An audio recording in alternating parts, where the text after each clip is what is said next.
Nicolas. Fillon, Sarkozy. Sarkozy. Et Fillon, lui, est de 54. C'est pour ça que je l'ai habillé, pour ensuite le déshabiller. Sur ce sujet-là, justement, ça a été quoi votre anecdote a posteriori, vous dites, enfin, la plus insolite, celle que vous dites, waouh, là j'ai vécu quelque chose d'assez improbable pendant cette période-là, justement, où vous occupiez des transferts financiers entre les dirigeants africains et... Je n'ai jamais transporté de mallette. Je le dis et le répète, je n'ai jamais transporté de mallette. On a créé cette légende. Ah, j'ai pas dit ça. Porteur de valise. J'ai accompagné les émissaires. Bon. Et ce qui est à raconter, mais vraiment jusqu'à ce que je perde la mémoire, c'est l'histoire des djembés. L'histoire des djembés, pour la campagne présidentielle de 2002, Jacques Chirac m'avait dit, une fois de plus, il faudrait quand même sensibiliser nos amis africains. J'ai encore besoin, cette campagne va coûter cher. Sensibiliser, ça voulait dire, il faut leur demander de l'argent. Oui, pas leur demander du tissu je sais pas, ou des mangues ou des papayes. Mais, et donc, donc je suis allé à Ouagadougou, au Burkina Faso, voir Blaise Compaoré. Nous étions devenus des amis par la suite, même plus des frères. Je lui dis, Blaise, le chef là, il a besoin de sous, parce que Jospin a supprimé les fonds spéciaux, les fonds secrets.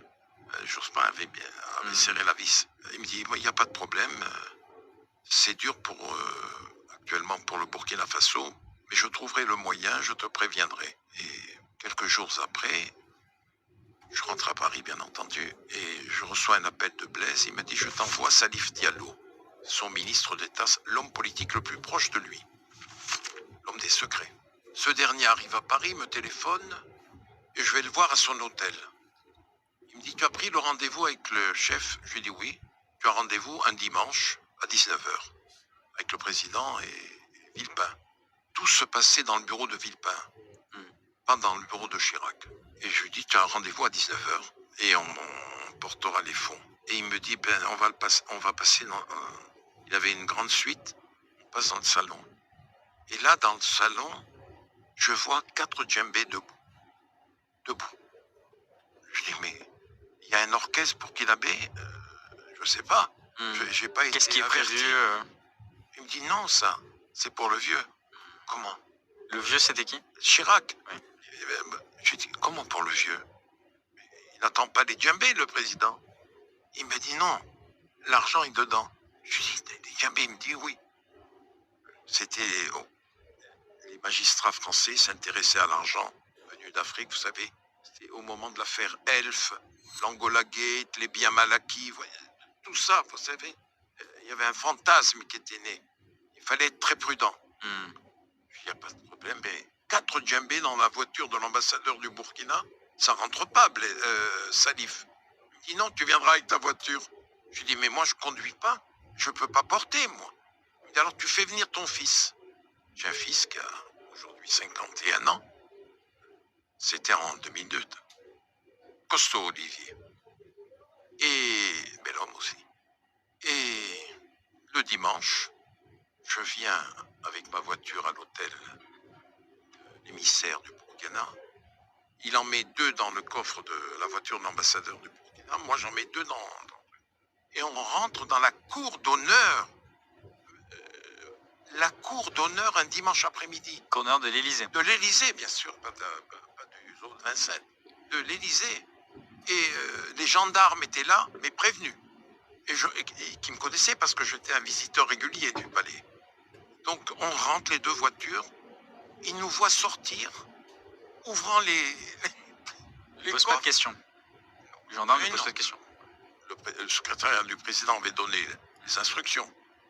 Mais ils me connaissaient. Et là, je me retourne vers eux. Ils étaient hilars, les gendarmes. Hilars, je dis bien hilars. Et donc on a posé les 4 djembés. Moi j'ai dit, Salif, moi je ne peux pas porter, j'ai été opéré. C'est vrai que je venais d'être opéré du dos. Et j'ai dit, mon fils en portera un, mais 2, il ne peut pas.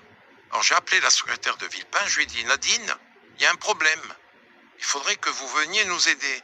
Parce que c'est pas des mallettes, c'est des c'est autre chose que des mallettes, des djembés. Et je l'entends me dire, mais des djembés, qu'est-ce que vous dites, maître? Je lui dis des djembés. Et alors, je lui dis, venez avec... Elle me dit, je viens avec monsieur. Je lui dis, oui, vous en porterez un.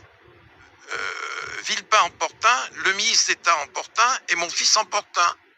Et voilà, Villepin, qui était plus puissant qu'un chef d'État à l'époque, Villepin, qui porte un djembé, la secrétaire porte un djembé, le ministre d'État un djembé, et mon fils en porte un. Et nous voilà allés.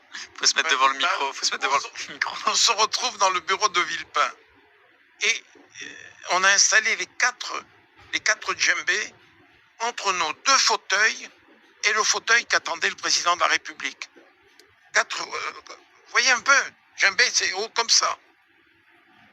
Et arrive Chirac, on se met debout. Respect, monsieur le président. Bonjour, Robert. Le ministre d'État lui dit, monsieur le président, bonjour.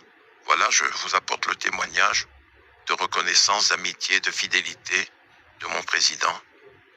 Il dit, mais, monsieur le ministre d'État, qu'est-ce que je vais en faire des djembés? Et pardonnez-moi de rire. Non, mais... Cette scène, mais là où a régné le général de Gaulle, je ne sais pas si vous imaginez un peu, et M. Pompidou, et Giscard et Mitterrand. Et il dit, l'argent est dedans, monsieur le président. Qui dit ça? Le ministre d'État.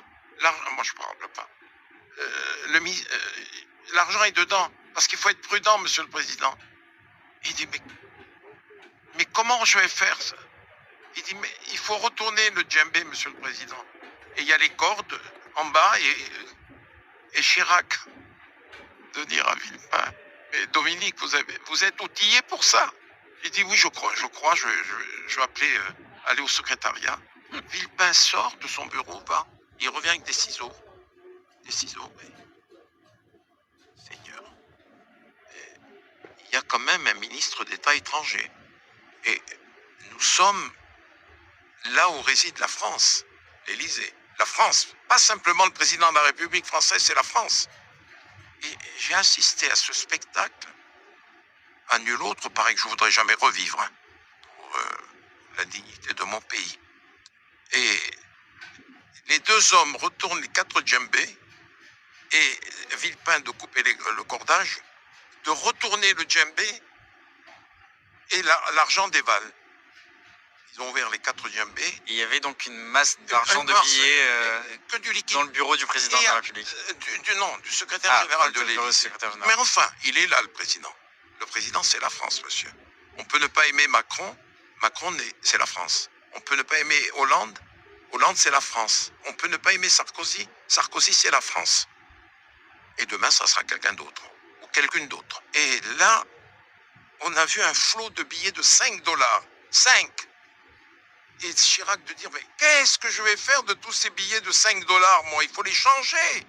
Et alors là, j'ai vu le regard de l'hôte étranger. J'ai dit, monsieur le président, le ministre d'État voudrait retourner à l'ambassade. Je crois que j'ai fini ma mission. Nous allons rentrer. Et j'ai laissé monsieur Chirac et Villepin devant une petite montagne d'argent en espèces. Qu'est-ce que vous dites, vous, à ce moment-là? J'ai eu honte. Vous aviez honte? J'ai eu honte pour mon pays. Oui, monsieur.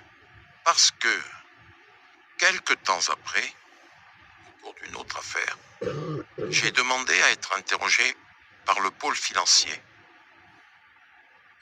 du tribunal de grande instance de Paris. Et j'ai raconté l'histoire des djembés. Il y avait le doyen du pôle financier. Il dit, qu'est-ce que vous avez ressenti, maître? Je lui dis, vous savez, monsieur le doyen du pôle financier, monsieur le doyen, j'ai eu honte pour mon pays. Parce que tout le monde me sait gaulliste. Plutôt gaullien que gaulliste. Et j'ai eu mal pour la maison du général.